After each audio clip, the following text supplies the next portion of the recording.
The Arctic Monkeys have made an art out of dignified risk-taking in their career, and 2013's AM was yet another masterfully executed exercise in experimentation. Born out of half a year's worth of daily jamming, the album was recorded between 3 different studios: Sage and Sound and Vox in Los Angeles, and Rancho de la Luna in Joshua Tree, California. And despite the band having produced one of the most explosive debut albums in the history of pop music, it was this 5th record that saw them peak in both mainstream popularity and critical acclaim. From obscure instruments and hip-hop grooves to maniacally meticulous editing, here's what went into making AM. Verging from the garage virility of the band's earlier days, AM was above all concerned with rhythm. In the studio, bass and drums were recorded first, with all other parts built around this rhythmic crux. And it was from here that emerged the album's unexpected hip-hop undertones, a vibe that was so prevalent that even the band began to doubt themselves.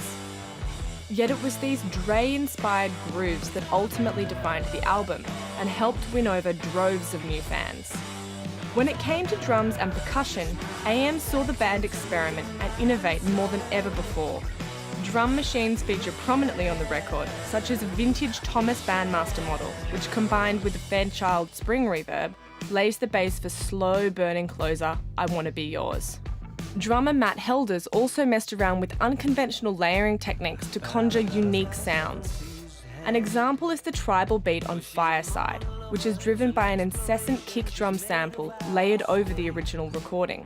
Another striking element of AM is the band's meticulous layering of lead and backing vocals. It became routine for frontman Alex Turner to re-record his lead vocals up an octave for the sake of doubling, which were often doubled again by drummer Matt Helders' sweet falsetto and bassist Nick O'Malley's deep growling register.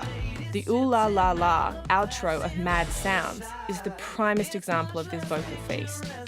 In terms of gear, a Neumann U67, a Universal Audio 1176, Empirical Labs Distressor, and a BAE 1073 all feature prominently on the album. These experimental tracking sessions for AM also included a stint at Vox Studios in LA.